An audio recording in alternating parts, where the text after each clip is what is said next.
Imagine watching the woman you are falling for choose another guy right in front of your eyes because you became everything she didn't want in less than 5 minutes. That's exactly what happened to me. And the worst part? She didn't choose him because he was better than me.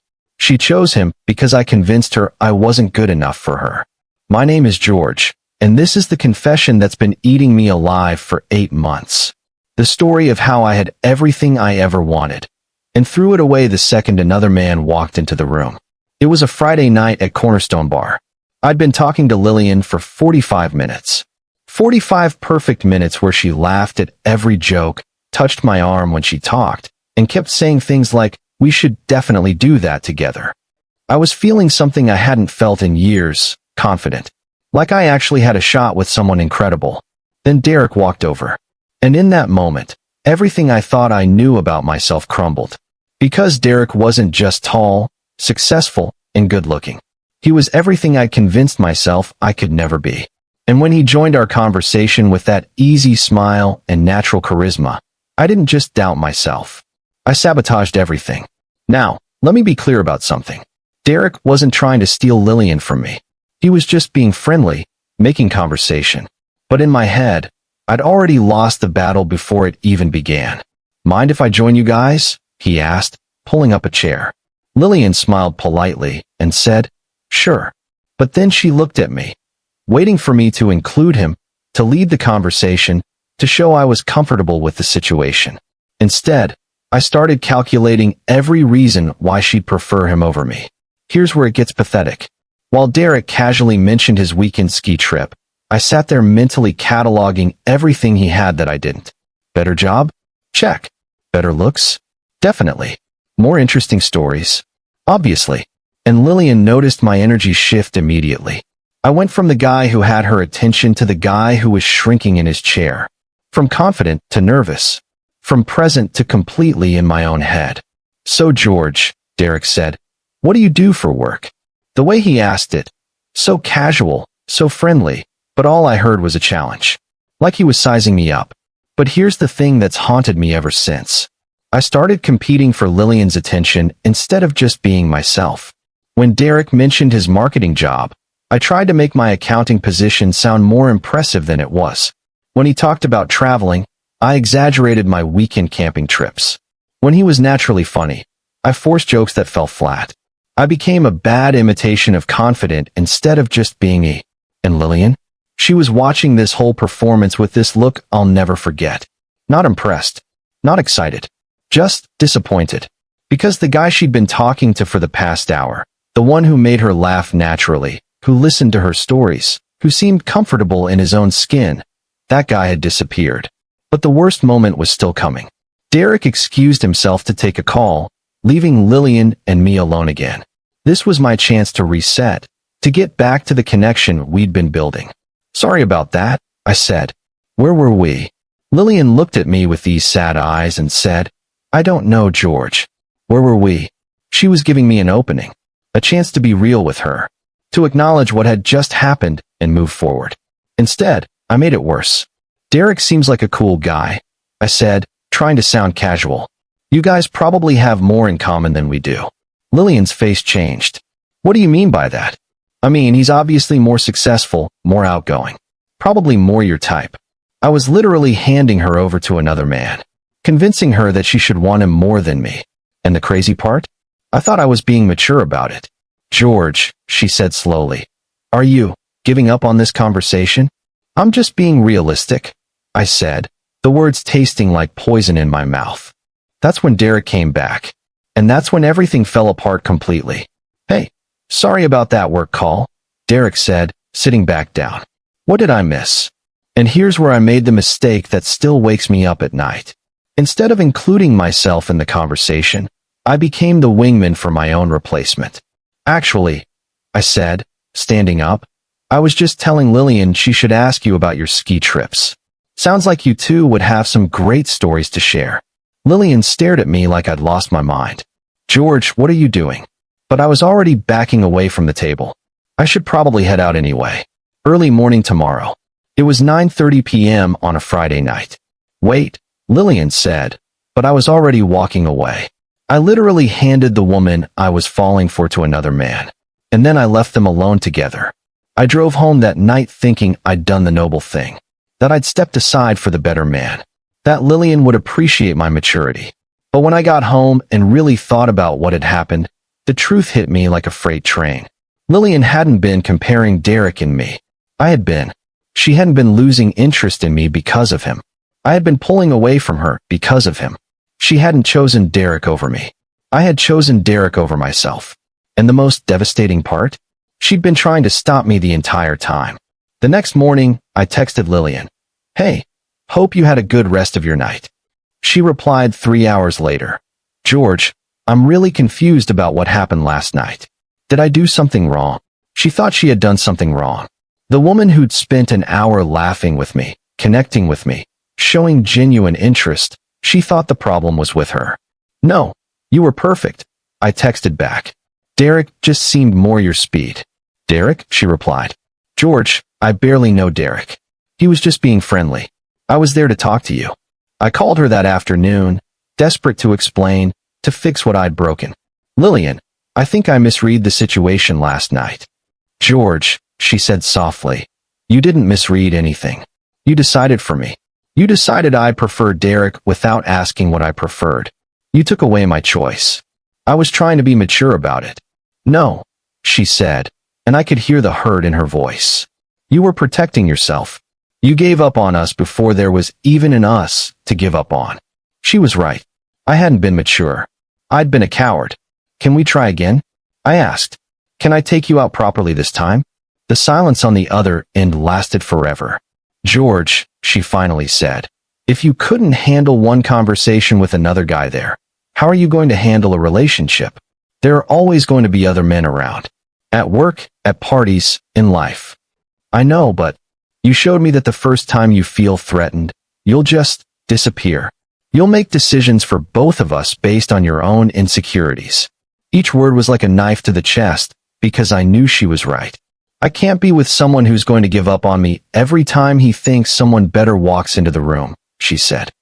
Because honestly, George, you weren't competing with Derek last night. You were competing with your own self-doubt. And your self-doubt won. 2 weeks later, I found out Lillian started dating someone new. Not Derek. He was never even interested. Someone else entirely. Someone who, from what mutual friends told me, was a lot like me in many ways. Average height, regular job, nothing spectacular on paper. But here's what he had that I didn't.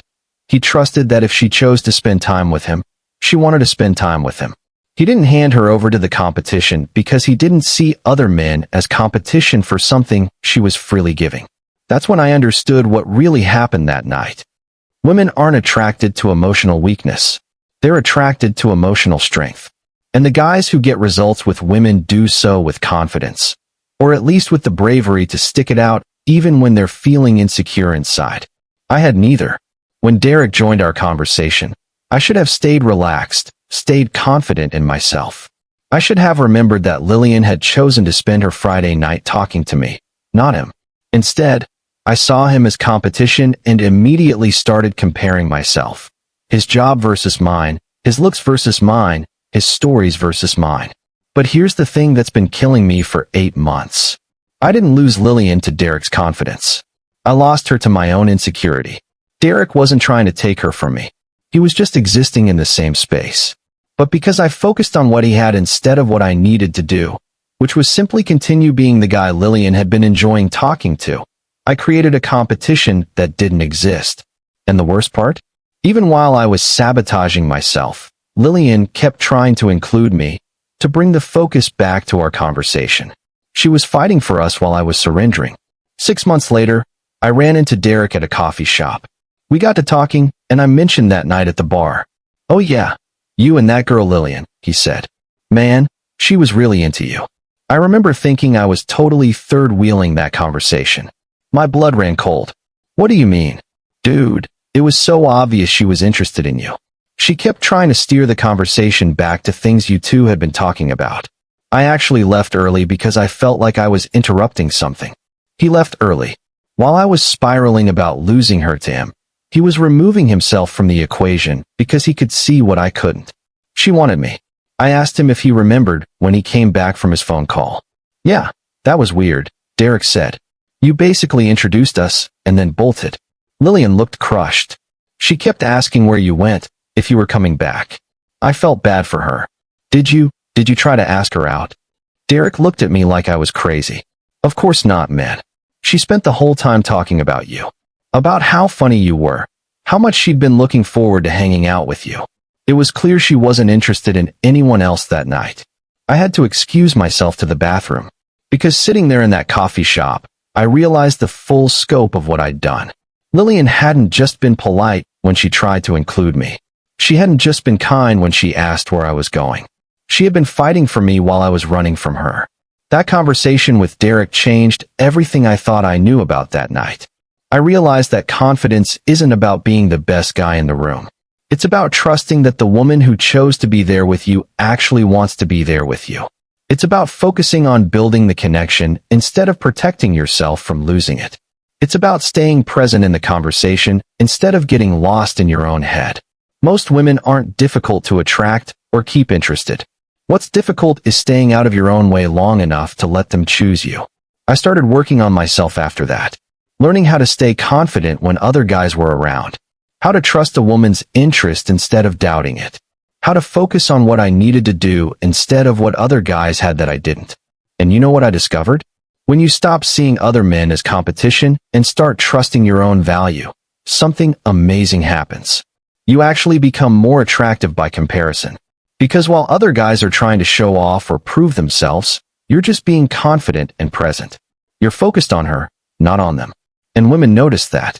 They're attracted to emotional strength, to men who don't get rattled by other guys being around. 6 months after I started working on this, I met Rachel at a friend's birthday party. We were having an amazing conversation when not one, but 3 different guys tried to join in throughout the night. The old me would have panicked. Would have compared myself to each of them and found reasons why I wasn't good enough. But I'd learned something crucial. It's not about them. It's about you and her.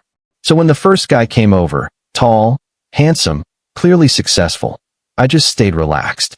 I included him in the conversation naturally, but I didn't step back. I didn't shrink. I didn't hand Rachel over. And you know what happened? She stayed focused on me. When the second guy approached, charming, funny, obviously trying to impress her, I did something I'd never done before. I trusted her choice to be there with me. Instead of competing with his stories, I just continued being myself. Instead of trying to outdo his jokes, I just stayed present in our connection. And Rachel? She was polite to him, but her attention kept coming back to me. By the time the third guy tried his luck, I was actually enjoying myself. Because I'd learned the secret that took me losing Lillian to understand. When you're not intimidated by other men being around, when you don't see them as competition, you naturally appear more confident and secure. And that confidence is incredibly attractive. At the end of the night, Rachel gave me her number without me even asking. I had such a good time talking with you, she said. You're really easy to be around. Easy to be around. Because I wasn't making things complicated with my own insecurities. As we were leaving, one of the guys who tried to join our conversation earlier came up to me. Man, she was really into you, he said. I could tell there was no point in trying. He could tell. Just like Derek could tell that night with Lillian. Just like everyone could tell except me. Rachel and I have been together for 4 months now. And you know what's funny? Other guys still approach her sometimes when we're out. The difference is, now I see it as confirmation that I'm with someone amazing, not as a threat to what we have.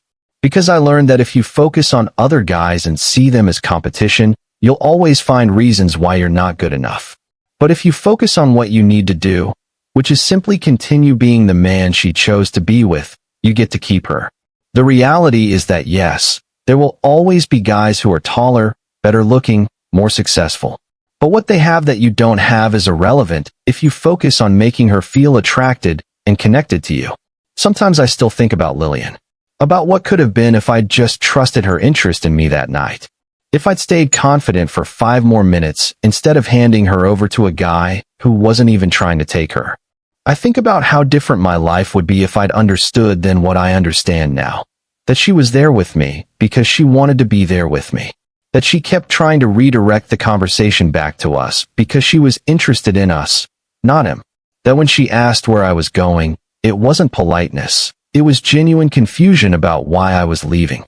Here's what I wish I could go back and tell myself that night. Women instinctively look for a man they can follow through life.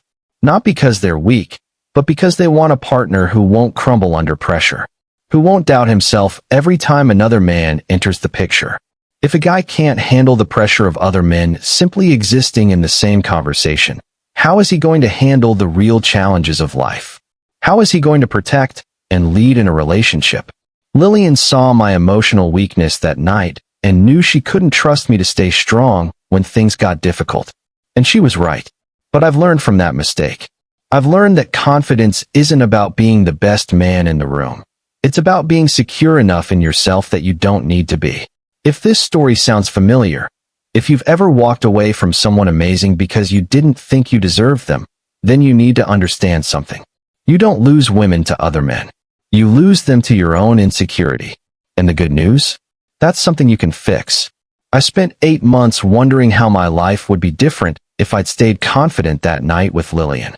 If I'd trusted her choice instead of my fear. But here's what changed everything for me. How I finally stopped being the friend zone guy. Without changing my personality. With one simple move, you can. Stop losing women that initially liked you because you couldn't handle the pressure. Re-enter the dating scene with confidence at any age. Pass each and every one of women's secret tests without even realizing you're being tested.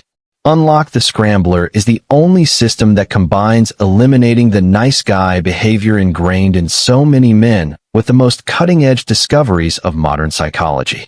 So you can gain the attraction of women, project personal power, and avoid the "let's just be friends" speech for good. Don't let another Lillian walk out of your life because you walked out first.